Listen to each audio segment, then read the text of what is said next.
नमस्कार दोस्तों, मैं अभी कुमार आनंद करता हूं आप सभी का स्वागत आपके अपने अद्भुत क्लासेज में। हम लोग इससे पहले जो 19 अक्टूबर 2014 को जो फर्स्ट शिफ्ट में एग्ज़ाम हुए थे उसके प्रीवियस ईयर क्वेश्चन देख चुके हैं और अब हम लोग देखने जा रहे हैं सेकेंड पाली, जो द्वितीय पाली में जो एग्ज़ाम हुआ था सेकेंड शिफ्ट में, इसके क्वेश्चन हम लोग इसमें देखेंगे कि इस दोनों पाली में किस प्रकार के क्वेश्चन पूछे गए थे। जैसा कि आप लोग देख रहे थे पिछले पाली में जो फर्स्ट पाली हुआ था 19 अक्टूबर को 2014 को, उसका प्रश्न बहुत ही आसान थे और इसी प्रकार का प्रश्न हर बार पूछते जा रहे हैं। ये CSBC के जो भी पैटर्न है, ये पैटर्न हमेशा वही सेम टू सेम रह रहे हैं और हमें इसी को रिपीट किया जा रहा है। तो आप लोग इन सारे प्रश्नों को अच्छी से और गहनता से अध्ययन करें और इसको कंठस्थ करने का कोशिश करें। ये सारे प्रश्न आपके एग्जाम में काफ़ी महत्वपूर्ण है। इसके साथ ये जो भी सीरीज है जो 2010 से लेकर 2023 तक जितने भी एग्ज़ाम हुए हैं, इनके सारे प्रश्न हम अभी देखेंगे और इसे याद करेंगे और इसी प्रश्न से हूबहू हमारे जो 2023 में जो आगामी एग्ज़ाम होने वाले हैं इसके प्रश्न आ सकते हैं और इसके बाद जो भी आएंगे इसी से आएंगे। तो आप लोग उसको अच्छे से ध्यान रखेंगे और याद करेंगे। तो चलिए हम अब शुरुआत करते हैं। देखिए, इसमें पहला प्रश्न किस प्रकार पूछा गया था। ये सिंपल सा वही हिस्ट्री, पॉलिटी, ज्योग्राफी इसी से प्रश्न पूछे जा रहे हैं जो बहुत ही आसान है और कोई भी जिसको थोड़ा बहुत जानकारी है इसके बारे में वो आसानी से बना सकता है। तो चलिए हम शुरुआत करते हैं पहले प्रश्न से। वैदिक काल में वर्ण व्यवस्था किसने प्रतिपादित की। तो जो वैदिक काल थे इसमें वर्ण व्यवस्था किसने प्रतिपादित की थी, तो ये थे मनु का नाम आपने सुने होगा। ये मनु ने ही वर्ण व्यवस्था को प्रतिपादित किया था वैदिक काल में। ठीक है, हमारा अगला प्रश्न है कौन सी मिट्टी को रेगुर मिट्टी न जाने कितनी बार ये प्रश्न, ये ज्योग्राफी से प्रश्न है और न जाने कितनी बार ये प्रश्न पूछे जा चुके हैं कि रेगुर मिट्टी किसे कहा जाता है। तो ये काली मिट्टी, या फिर प्रश्न पूछे जाते हैं काली मिट्टी के दूसरा नाम क्या है, तो वो रेगुर मिट्टी। आप लोग ध्यान रखें, काली मिट्टी को ही रेगुर मिट्टी कहते हैं। अगला प्रश्न है जल राशि जो भारत और श्रीलंका को पृथक करती है। जो भारत और श्रीलंका को अलग कर रही है कौन सी क्या कहलाती है, तो वो कहती है पाक जल संधि। आप लोग ध्यान रखेंगे, ये पाक सुनकर पाकिस्तान को नहीं समझिएगा, इसको पाक जल संधि बोलते हैं या पाक स्टेट बोलते हैं इंग्लिश में। हमारा अगला प्रश्न है भारत में प्रथम आम चुनाव कब हुआ। तो भारत में जो प्रथम आम चुनाव हुआ था, ये भी बहुत सारे प्रश्न पूछे जा चुके हैं, ये 1952 ईस्वी में हुआ था। ठीक है, तो प्रथम आम चुनाव भारत में कब हुआ था, तो ये 1952 ईस्वी को हुआ था। नागार्जुन सागर बांध किस नदी पर स्थित है। तो नागार्जुन सागर बांध याद रखिएगा, नागार्जुन सागर किस पे है, तो वो कृष्णा नदी पे है। अगला प्रश्न होम रूल आंदोलन किसने प्रारंभ किया।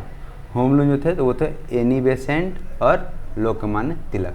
ठीक है, आप लोग ध्यान रखिएगा, एनी बेसेंट और लोकमान्य तिलक ने भारत में होम रूल आंदोलन की शुरुआत की। अगला प्रश्न है मोहनजोदड़ो का शाब्दिक अर्थ क्या है। मोहनजोदड़ो का अर्थ होता है मृतकों का टीला, मतलब शवों का अंबार। ठीक है, इसको क्या बोलते हैं, मृतकों का टीला। वह अवस्था जब सचमुच में युद्ध नहीं होता परंतु युद्ध का माहौल हमेशा बना रहता है, उसे क्या कहते हैं। युद्ध होता नहीं है लेकिन युद्ध का माहौल बनाता है, उसे शीत युद्ध कहते हैं। ठीक है, कहते हैं शीत युद्ध। अगला प्रश्न है भारत में पंचायती राज व्यवस्था को लागू करने वाला प्रथम राज्य कौन था। तो पंचायती राज व्यवस्था ये प्रथम बार कहाँ लागू हुआ था, तो ये राजस्थान में हुआ था। ये कितने बार प्रश्न पूछा जा चुका है, प्रथम पंचायती राज व्यवस्था कहाँ लागू हुआ, तो राजस्थान। ये बहुत इंपॉर्टेंट टॉपिक है और आपके एग्जाम में भी आ सकते हैं, इसे आप ध्यान रखेंगे। भारत का वह कौन सा प्रदेश झूम कृषि के लिए प्रसिद्ध है। झूम कृषि जिसे कहते हैं।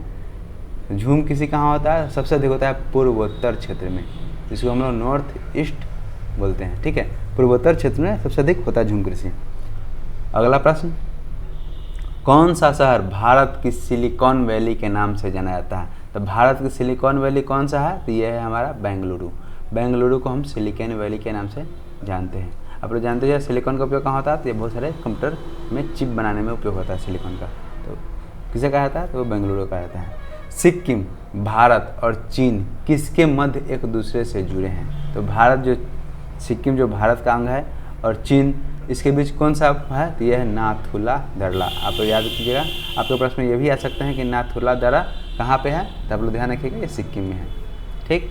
स्थानीय निकाय अपने लिए राजस्व कर किस कर से इकट्ठा करते हैं? तो जो भी स्थानीय निकाय होते हैं वो अपना राजस्व गृह कर से इकट्ठा करते हैं। आप लोग ये ध्यान रखेंगे, स्थानीय निकाय जो भी होता है वो गृह कर से ही अपना राजस्व इकट्ठा करते हैं। अरावली पहाड़ियाँ भारत में किस राज्य में स्थित है? तो अरावली कहाँ है? तो ये राजस्थान में है। आप लोग ध्यान रखेंगे, अरावली राजस्थान में है। चिपको आंदोलन का आरंभ कहाँ हुआ था? तो चिपको आंदोलन कहाँ हुआ था? सुंदरलाल बेगुना के नेतृत्व में ये उत्तराखंड में हुआ था। आप लोग ये ध्यान रखेंगे। इसमें क्या था, जो भी पेड़ काटने आते थे उससे चिपक कर पेड़ को बचाया गया। अभी हम हाल फिलहाल में हम लोग हमारे जो आदरणीय थे सुंदरलाल बेगुना की मृत्यु हो गया, तो ये भी इम्पोर्टेंट हो सकता है आपको प्रश्न में, ये प्रश्न पूछे जा सकते हैं। चिपको आंदोलन। बैंक नोट प्रेस कहाँ से थे? तो बैंक नोट प्रेस कहाँ है? तो ये देवास में है। आप लोग ये ध्यान रखेंगे कि बैंक का नोट कहाँ पे बनता है, कहाँ पे? तो ये देवास में होता है। गुरु गोविंद सिंह की रचनाओं का संपादन किस पुस्तक में किया गया है? तो आप लोग ध्यान रखें, गुरु गोविंद सिंह का जो भी रचना था उसका संपादन 10वें ग्रंथ में किया गया है। ये आप लोग ध्यान रखेंगे, 10वें ग्रंथ गुरु गोविंद सिंह।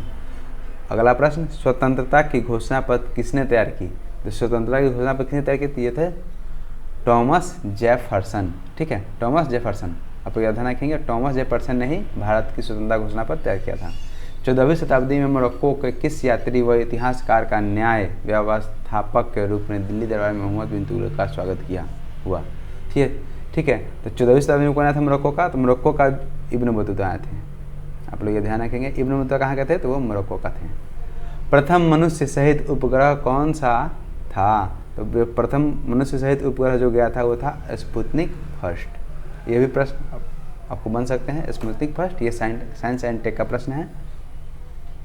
भारतीय हिमालय क्षेत्र में सबसे ऊंची चोटी कौन सी है? तो भारतीय हिमालय क्षेत्र में सबसे ऊंची चोटी कौन सी है? तो कंचनजंगा। वहीं जब पूरी बात किया जाएगा पूरे विश्व में कौन सी सबसे ऊंची है, तो वो हो जाएगा हमारा, आप लोग प्रश्न में बतलाइए कि सबसे ऊंची चोटी कौन सा है, जो बहुत ही फेमस है, नेपाल में स्थित है लेकिन भारत में नहीं है। लेकिन भारत में कौन सा है? तो वह है कंचनजंगा। भारत में एक और है जो है जिसका नाम है K2, लेकिन वो भारत नहीं, चीन के जो भी है उसमें पड़ता है। ठीक है, वो भारत में नहीं पड़ता है, इसलिए कंचनजंगा कहाँ पे है? तो ये सिक्किम के आसपास है।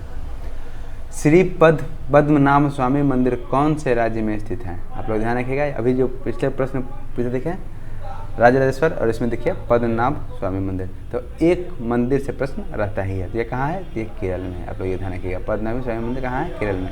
वल्लभ भाई पटेल को सरदार की उपाधि किस आंदोलन में दी गई? तो वल्लभ भाई पटेल को सरदार की उपाधि किसमें दी गई थी? तो ये बारदोली का आंदोलन जो हुआ था इसमें दी गई थी। किसने दिया था? तो महिलाओं ने दिया था। आप लोग इससे प्रश्न पूछ सकते हैं क्योंकि सरदार की उपाधि वल्लभ भाई पटेल को किसने दी थी? तो वो महिलाओं ने दी थी। ठीक है। अगला प्रश्न, ICS की परीक्षा पास करने वाले प्रथम भारतीय कौन थे? तो ICS की परीक्षा प्रथम पास करने वाले कौन थे? तो वो थे सुरेंद्रनाथ बनर्जी। आप लोग ध्यान रखेंगे, सुरेंद्रनाथ बनर्जी ने ही ICS की परीक्षा पास की थी, जो प्रथम भारतीय थे। भारत में सरकार का स्वरूप कैसा है? तो भारत में सरकार का स्वरूप क्या है? तो संसदीय है। ये ध्यान रखेंगे। महापौर किसका प्रमुख होता है? तो महापौर नगर निगम का प्रसिद्ध होता है। ठीक है, प्रमुख होता है। नदी जो दक्षिण गंगा कहलाती है कौन सी है? तो जो दक्षिण गंगा कहलाती है वो कौन सी है? वो गोदावरी है। और एक और क्वेश्चन पूछेगा, दक्षिण की गंगा, तो वो कावेरी हो जाएगी। अगर इसमें की लग जाएगा तो वो कावेरी हो जाएगी, और दक्षिण गंगा है तो क्या हो जाएगी? गोदावरी हो जाएगी। आप लोग ये इसे ध्यान रखेंगे, तो इसे हम दक्षिण गंगा गोदावरी। लोकतंत्र जनता का, जनता द्वारा और जनता के लिए शासन है, यह कथन किसका है? ये देखिए, ये सेम टू सेम प्रश्न पिछले जो पूछा गया है उससे सेम टू सेम प्रश्न है। ये अब्राहम लिंकन है। ये सेम प्रश्न इससे जो पहला शिफ्ट में हुआ था उसमें भी है और इसमें भी दिया गया है। ये दोनों क्वेश्चन सेम टू सेम है। हिमखंडों के पिघलने का मुख्य कारण क्या है? तो हिमखंडों के पिघलने का मुख्य कारण क्या है? तो भूमंडलीय ताप वृद्धि। जो भी पृथ्वी पर ताप बढ़ रहा है, ताप टेम्परेचर बढ़ रहा है, उसके कारण हिमखंड पिघल रहे हैं। ठीक है, चलिए हम अगले पेज पर चलते हैं। देखिए, जापान, जर्मनी, इटली ने मिलकर किस गुट का निर्माण किया है? तो जापान, जर्मनी और इटली में किसे किया गया? तो यह धुरी शक्ति। ठीक है, कौन सा है? ये धुरी शक्ति का निर्माण किया था। कौन सा तत्व ऑक्सीजन के साथ अभिक्रिया कर उच्च गलनांक वाला यौगिक निर्माण करता है? ठीक है, तो ये ऑक्सीजन के साथ कौन करता है? तो ये है कैल्शियम। आप लोग ध्यान रखेंगे, कैल्शियम ऑक्सीजन के साथ अभिक्रिया कर उच्च गलनांक वाला यौगिक निर्माण करता है। किस कारण से आकाश का रंग नीला दिखाया जाता है? तो प्रकाश के प्रकीर्णन के कारण। आकाश का रंग नीला क्यों दिखाता है? तो प्रकाश के प्रकीर्णन के कारण। संसाधन का कौन सा तरीका दूध और दुग्ध उत्पादों के परीक्षण के लिए प्रयोग किया जाता है? तो यह है पाश्चुकरण। ठीक है, पाश्चराइजेशन इंग्लिश में बोलते हैं। यह हुआ पाश्चुकरण। दूध उत्पादों को परीक्षण के लिए किया जाता है। चींटी या मधुमक्खी के काटने पर उसके डंक में कौन सा अम्ल होता है?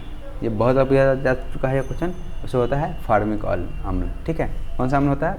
फार्मिक अम्ल होता है। किस माध्यम में ध्वनि का वेग अधिकतम होता है? तो ध्वनि का वेग किस में अधिकतम होता है? तो वो होता है NH3। ठीक है, NH3 में सबसे ध्वनि का वेग क्या होता है? सबसे अधिक होता है। मानव हृदय में शुद्ध रक्त कहाँ पाया जाता है? तो मानव हृदय में शुद्ध रक्त कहाँ पाया जाता है? तो ये महाधमनी और बाएं निलय में। आप लोग ध्यान रखेंगे, शुद्ध रक्त कहाँ? तो महाधमनी और बाएं निलय में। अगला प्रश्न, शरीर में ध्वनि यंत्र को और क्या कहा जाता है? मतलब ध्वनि यंत्र का दूसरा नाम क्या है? तो उसको लैरिंग्स कहते हैं, जो हमारे गर्दन में पाया जाता है, जहाँ से हमारा आवाज़ निकलता है। ठीक है, लैरिंग्स। कौन सा गैस मौसमीय परिवर्तन को प्रभावित नहीं करता? आप लोग ध्यान रखेंगे, मीथेन गैस जो है वह मौसमीय परिवर्तनों को प्रभावित नहीं करता। तारक रश्मियाँ कहाँ से निकलती है? तारक जो रश्मियाँ है ये तारकाय से निकलती है। ये बहुत इंपॉर्टेंट प्रश्न, याद कीजिएगा। मनुष्य के द्वारा विकृत ऊर्जा का कारण क्या है? तो मनुष्य के द्वारा जो सूर्य के द्वारा जो विकृत ऊर्जा है उसको क्या कहते हैं? नाभिकीय संलयन। मतलब सूर्य में क्या होता है? तो नाभिकीय संलयन होता है। और हाइड्रोजन में एटम में क्या होता है? तो उसमें नाभिकीय विखंडन होता है। ठीक। जर की कोशिका में उपस्थित लवक को क्या कहते हैं? तो जर की जो कोशिका में उपस्थित है उसको ल्यूकोप्लास्ट कहते हैं। आप लोग ध्यान रखेंगे, क्या कहते हैं? ल्यूकोप्लास्ट। प्राकृतिक गैस का मुख्य अवयव क्या है? तो प्राकृतिक गैस का मुख्य अवयव क्या है? तो वह है मीथेन। अभी हम लोग देखें मीथेन ऊपर में। मीथेन मौसमीय परिवर्तन को प्रभावित नहीं करता, और यहाँ भी है दिया हुआ। एक पदार्थ की जल में विलेयता ताप बढ़ने से क्या घटती है? तो गैस घटती है। ठीक है, जब एक पदार्थ में जल की विलेयता ताप बढ़ेगा तो क्या हुआ? गैस घटेगी। अगला प्रश्न है हमारा, वर्जियस विधि द्वारा कृत्रिम पेट्रोलियम प्राप्त करने का क्या निहित होता है? तो जो बीजीएस विधि है, ठीक है, बीजीएस विधि के द्वारा जो कृत्रिम पेट्रोलियम प्राप्त हम करते हैं उसमें क्या होता है? उसमें कोयले और हाइड्रोजन के बीच अभिक्रिया होती है। ठीक, बीजीएस विधि में क्या होता है? तो कोयले और हाइड्रोजन के बीच अभिक्रिया होती है। लोहे पर कलई के लिए किस धातु का प्रयोग किया जाता है? तो ये जो है हमारा जिंक। लोहे कलई के लिए जिंक का प्रयोग किया जाता है। ठीक है, कलई मतलब लोहे के ऊपर जो जिंक का लेप चढ़ाते हैं। ठीक है, तो आप लोग ये हमारा जो सेकेंड शिफ्ट का था इसका क्वेश्चन समाप्त हुआ। अब हम इसके बाद देखेंगे जो 31/7/2016 को जो हमारा एग्जाम हुआ था बिहार पुलिस सिपाही भर्ती का, उसके प्रश्न देखेंगे अगले वीडियो में। तो आप लोग इससे पहले जो भी वीडियो है सबको देखकर अपना तैयारी को प्रारंभ करें। और हाँ, आप लोग ध्यान रखें, आप लोग ऐसे ही वीडियो को देखने के लिए चैनल को सब्सक्राइब अवश्य कर लीजिए हमारा आदित्य क्लासेस को, और साथ ही साथ आप लोग टेलीग्राम को भी ज्वाइन कर लीजिए, क्योंकि जो भी PDF सब है हम लोग टेलीग्राम पे ही साझा करते हैं। ठीक, धन्यवाद।